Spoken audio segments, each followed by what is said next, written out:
Welcome back to The Price of Business. I'm your host, Kevin Price, talking to you about you and your business. Already the final segment, and I'm going to enjoy it with my friend Lee Kaplan. And he is with really an outstanding law firm, one that's very well known, Spicer, Kaplan, and Veselka. That's skv.com. And when you want to look them up, always love having you on the program, Lee. How are you, sir? Great. How are y'all this morning? Doing great, thank you. Tell us a little bit about SKV before we get into a couple of interesting topics today. We are what's called a boutique litigation firm, and it's purely litigation, although we occasionally advise people on matters that may turn into litigation. We do civil trials and arbitrations and white-collar criminal work. So it's really a litigation firm. We don't do corporate deals. We don't do real estate. We don't do wills. We don't do all those other things. We're a litigation firm. When people have a dispute, hopefully they'll come to us. Yeah, it sounds like it. And you guys really relish that, that, I would say, niche that you have out there and outstanding attorneys. Well, we've been very fortunate in Houston. We're now 20 years old, and we are soon to be 20 lawyers. And I'm very proud of our younger lawyers. They make me look good. Well, there you go.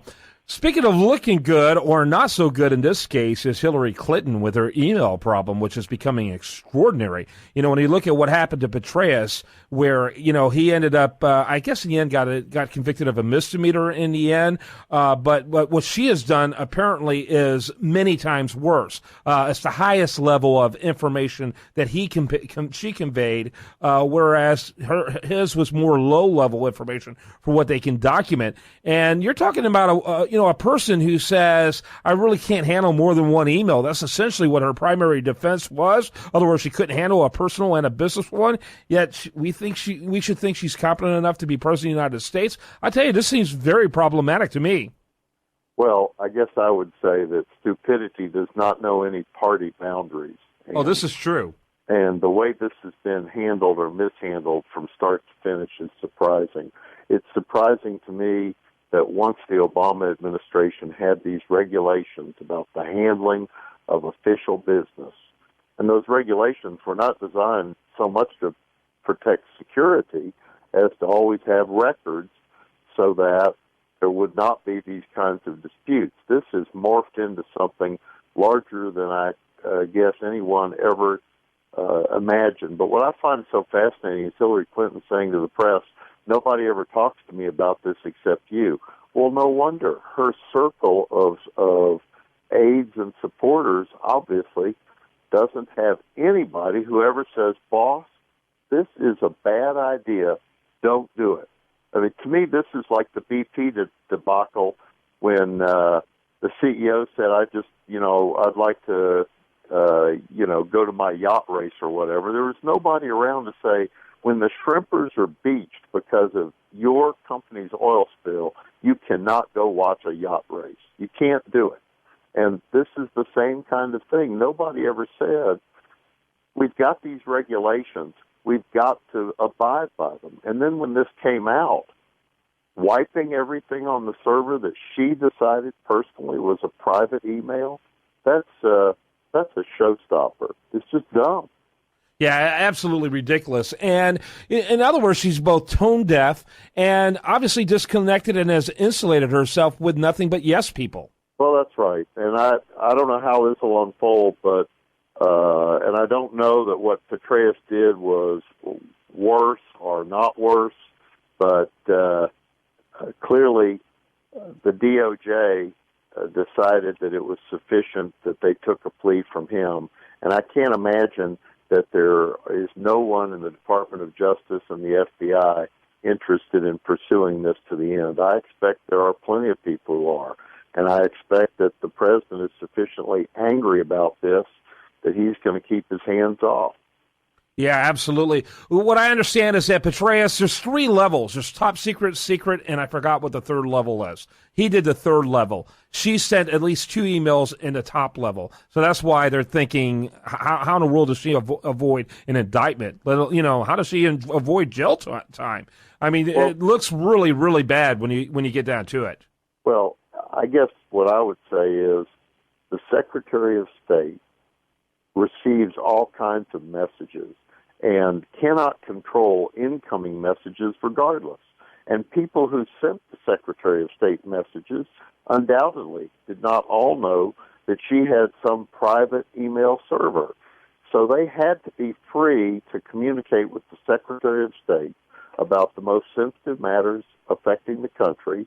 And they probably didn't start their emails off with, "I'm going to send you something sensitive. Is it okay?"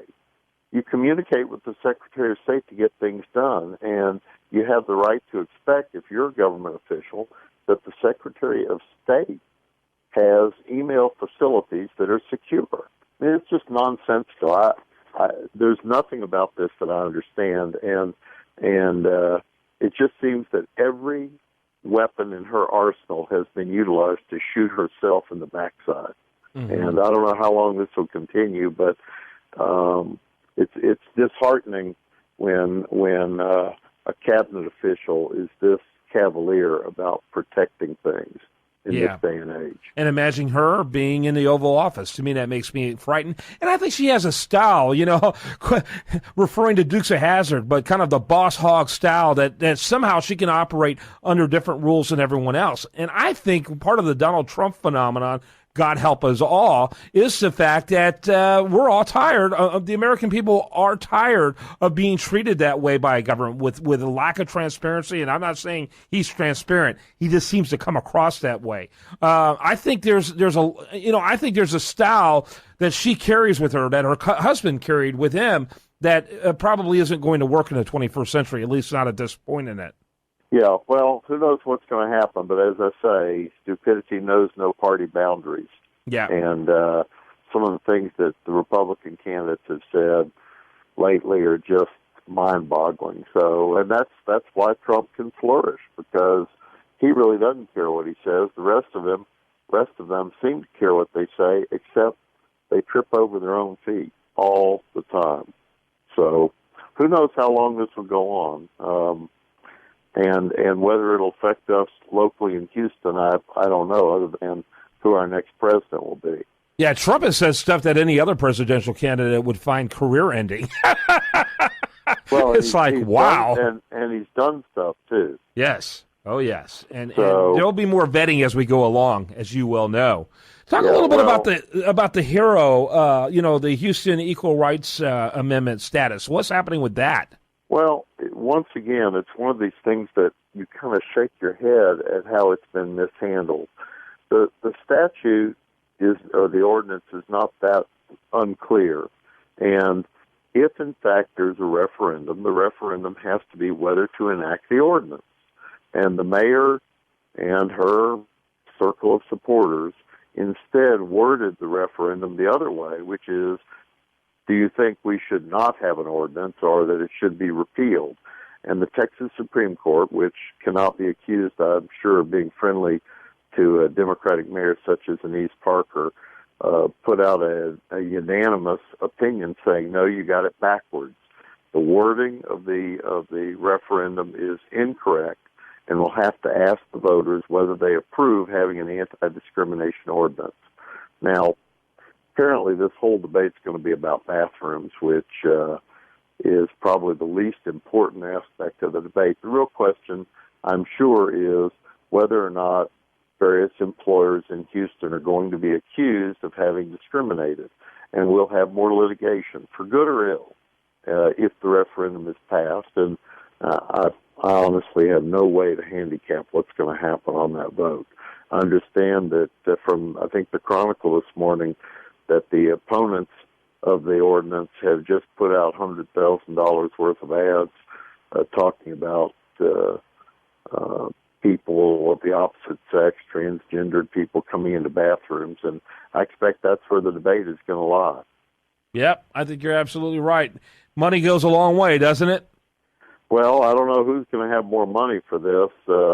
Obviously, the mayor will get plenty of airtime, but there is a lot of money being spent to oppose this proposed ordinance. Yeah, no question about it. No question about it. It'll be interesting to see how this pans out. And what other things have you been watching, keeping an eye on as we wrap up the segment?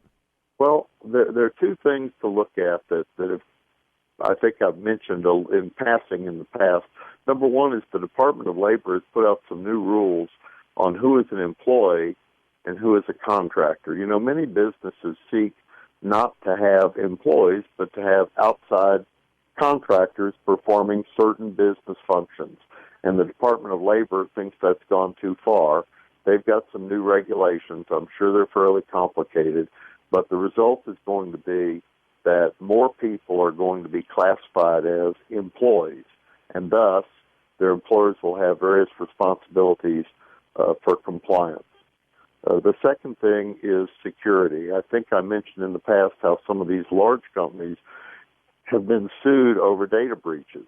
And I read just this last week that Target paid Visa some huge amount of money to settle the fact that it was the source of a leak or breach of various credit card records.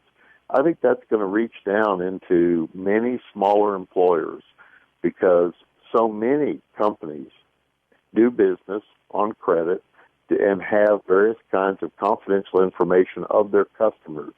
And we will see more of these things happening as there's more hacking, which means that more lawsuits will be filed. And so businesses really need to make sure that they've done whatever they can to have state-of-the-art cybersecurity for their transactions with customers, both individuals and other businesses.